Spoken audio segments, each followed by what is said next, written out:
Estamos agora em Mancelos, concelho de Amarante, no sul da região dos vinhos verdes. Aqui na Casa de Celo, dos 14 hectares de vinhedos, saem apenas vinhos brancos. São vinhos pouco canónicos, que não encaixam no perfil dos verdes tradicionais. Na Casa de Celo, produzem-se néctares tranquilos, sem ponta de gás, com um grau alcoólico superior ao habitual e com preços bem acima dos praticados na região.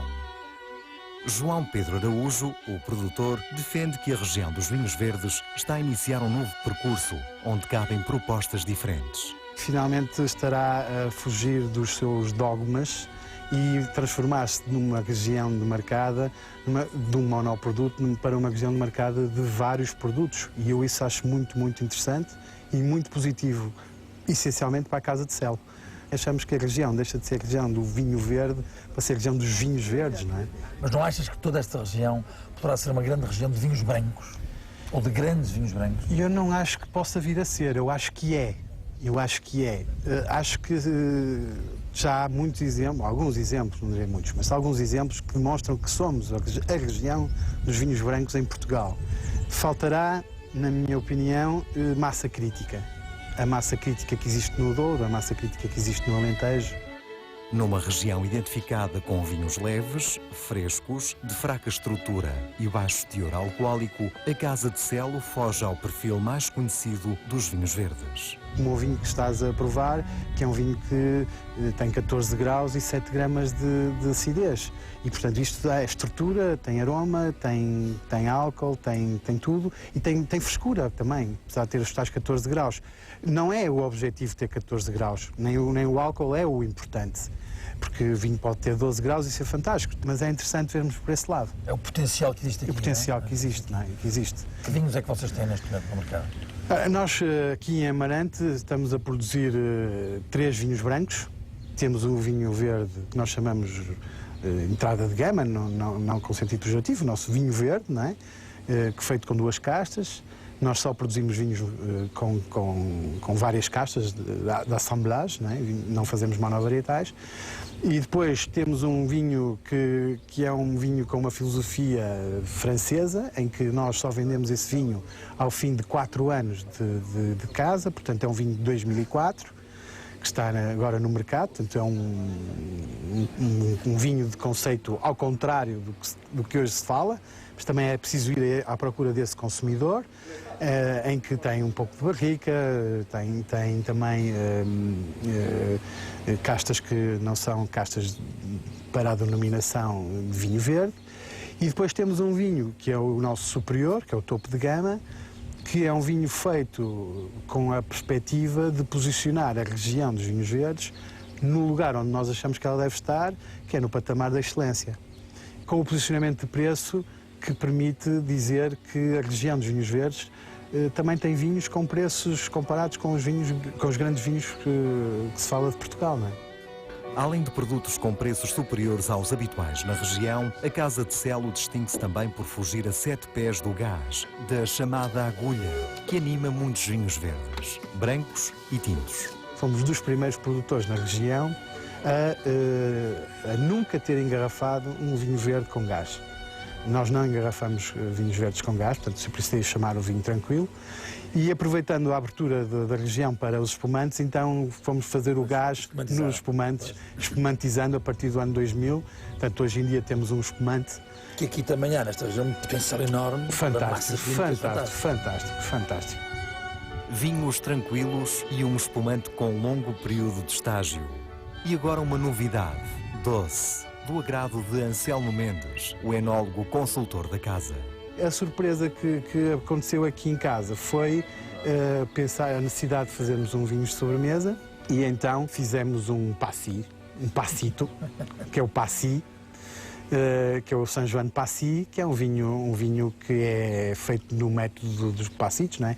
Vindimado na época certa e depois fica em desidratação durante o tempo necessário para obtermos a boa relação entre o álcool que vai ter e o açúcar residual que pretendemos que o vinho tenha. Ainda depois as uvas lá estendidas nas nas esteiras e depois vão ao sol, quando há sol, ou ficam dentro da adega quando não há sol. Isso e é temos o problema da retomar uma tradição que já existia. Pois, exatamente. Existiu sempre, só que em pequenas quantidades e, portanto, não se fazia vinho. Porquê é que o vosso topo de gama é um vinho que não é verde, é regional Minho, e porquê que custa esses quase 30 euros? Precisava ser um pouco irreverente, talvez.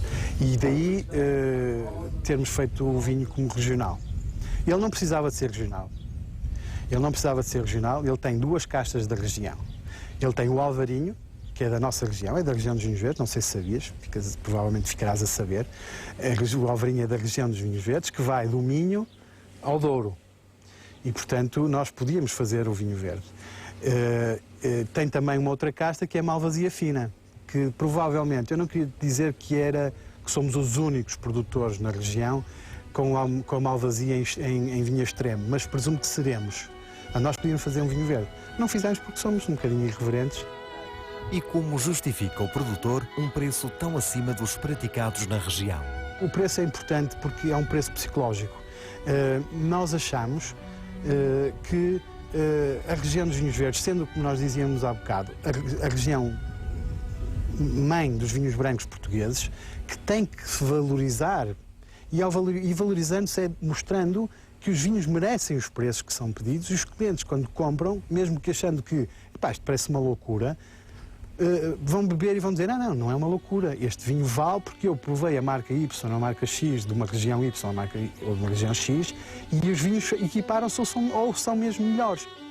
O topo de gama, o Quinta de São João, incorpora uma das variedades de uva branca recomendadas para a região. Trata-se da conhecida Alvarinho, uma casta que só os produtores de Monção e Melgaço podem ostentar no rótulo, uma restrição mal vista pelo produtor da Casa de Celo. A produzir apenas vinhos brancos em Amarante, o produtor estendeu os domínios da família Araújo até às terras de Penalva do Castelo, na região do Dão. Aí, na Quinta da Vegia, os 20 hectares de vinhas estão dedicados à produção de 3 tintos. Mas foi na Casa de Celo que a história vitivinícola da família teve o seu início, em finais do século XIX. Como é que começou este projeto? De onde é que isto vem?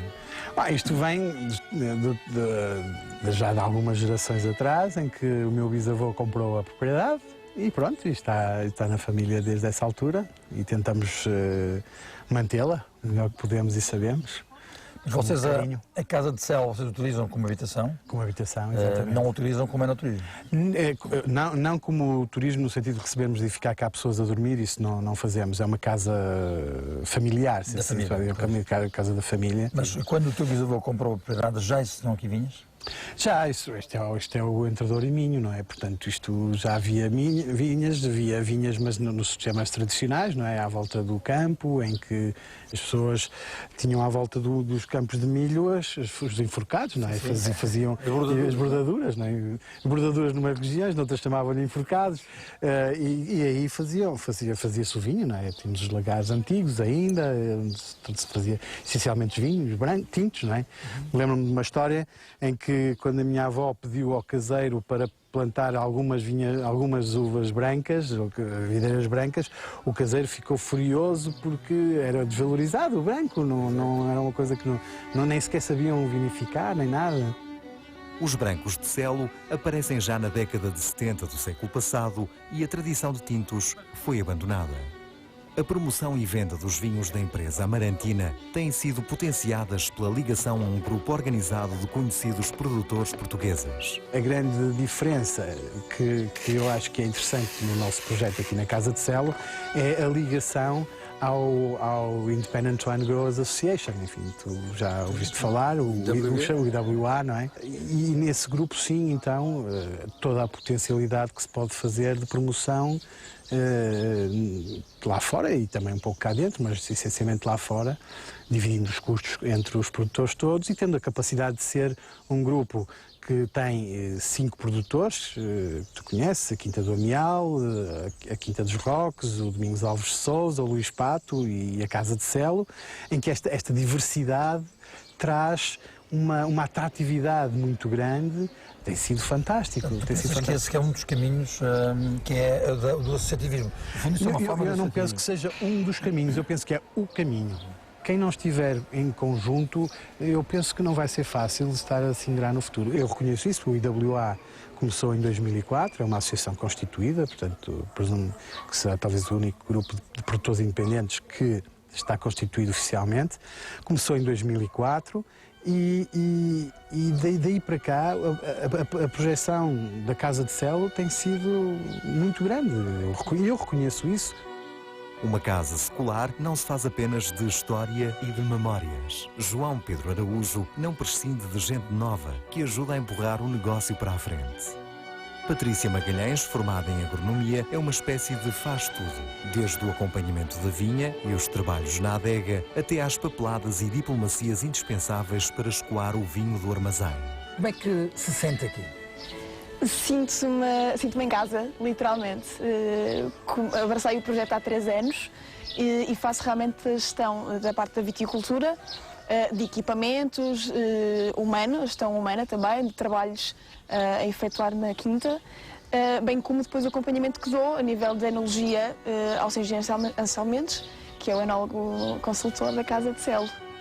A jovem agrónoma não se fica pela vinha e pelo vinho. A ligação à terra dá-lhe bons argumentos na área comercial. Uma vez que, quando eu me coloco também disponível para essa abordagem comercial, estou a transpor conhecimentos que tenho sobre o produto que, no fundo, produzo, exatamente, e que estou completamente envolvida, além do vinho ser sempre um ser vivo, estar em constante mutação, e por isso eu acho que é uma mais-valia para quem possa ter a oportunidade de provar os nossos vinhos com um acompanhamento de quem trata das uvas. Em Amarante, os vinhos verdes ganharam novos aromas e